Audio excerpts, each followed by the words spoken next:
Today we're going to talk about the stories we make up. Welcome to the first of several videos where I'll be offering CBT, cognitive behavioral therapy tips to help you in your pursuit of having healthy mental health.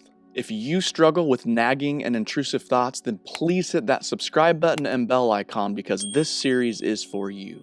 The first tip we're going to examine is what Brene Brown calls the story I'm making up.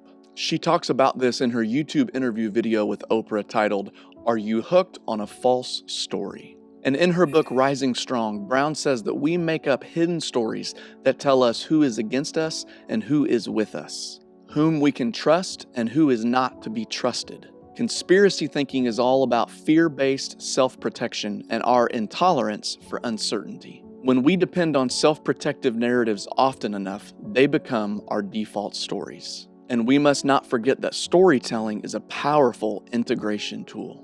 We start weaving these hidden false stories into our lives, and they eventually distort who we are and how we relate to others. To put simply, a powerful question to ask yourself, especially when you're in the midst of relational tension or hardship, is this: what's the story I'm making up?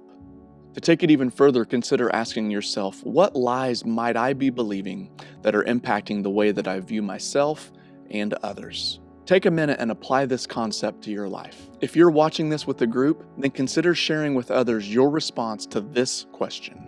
When someone wrongs you, what's the story you make up?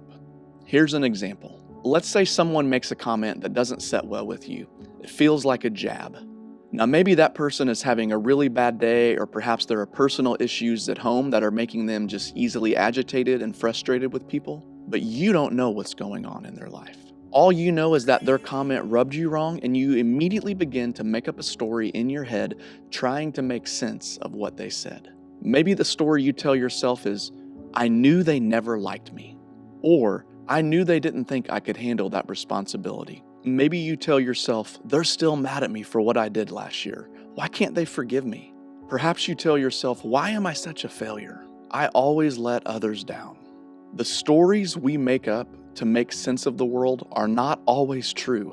Oftentimes, they're far from reality. And honestly, sometimes they're just ridiculous. And what's really sad is not only are many of the stories that we make up about our lives not true, but they greatly impact the way that we love and relate to others. If I have an awkward encounter with someone and make up an entire narrative on why they might have treated me that way, do you think the story that I've been making up about that person isn't going to affect the way that I treat them next time I see them? You bet it will. Of course it will impact my relationship with them. These false stories can wreak havoc on our lives and greatly impact the way that we give and receive love to others and entrust ourselves to those around us. These lies cause us to self-protect, wear masks, put on a facade, or do anything possible to prevent us from being hurt again. And what's heartbreaking is that it draws us away from others rather than pursuing connection and community like God created us to live.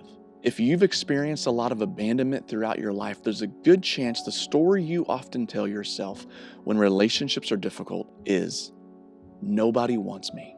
Nobody cares about me." The stories we tell ourselves can vary as much as our unique personalities and life experiences. Take some time right now with yourself or others to consider and discuss, why do I keep making up that story? So first, discover the story or stories that you often make up, and then consider why you might keep making up those particular stories. And here's a hint. They're often rooted in your childhood experiences. Our past has more power over us than many people are aware of.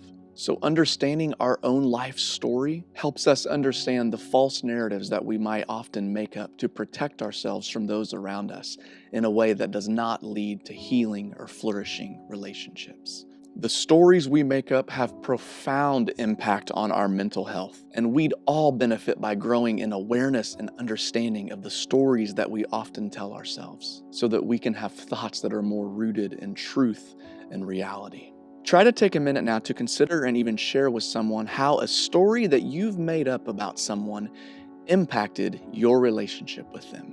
Can you give a practical, real-life example of this playing out in your life?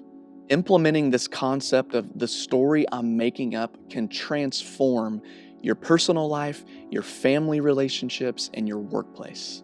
If this idea is common knowledge and something that you guys discuss, consider the impact that it can have. Imagine your spouse or coworker hurt your feelings. Rather than fabricating some elaborate story of why they treated you the way that they did, would you be vulnerable enough to approach them and say, hey, here's the story I'm making up about you and that interaction the other day, but I don't think that's really true. Could you tell me what you meant by that comment? Imagine the power of that in your relationships, getting to the heart of what we said and why we said the things rather than just assuming we know or making up stories. Imagine having that kind of vulnerability in our closest relationships. It could prevent so much hurt and unnecessary dysfunction from taking place in our closest relationships. And we must also remember that people are most likely going to make up stories about us as well. Will you give them grace like you need to give yourself grace and mature in not allowing false stories to dictate and control the way that you treat others? Could you share this concept with them and help them become aware of how false stories might be impacting the way that they view and treat others? This is a powerful tool that can help diminish some of the lies that we often believe and help us have relationships that heal and are healthy. I hope this video has been helpful for you. If so, it would help me a ton if you would hit the subscribe button to get more content like this. Thanks, guys.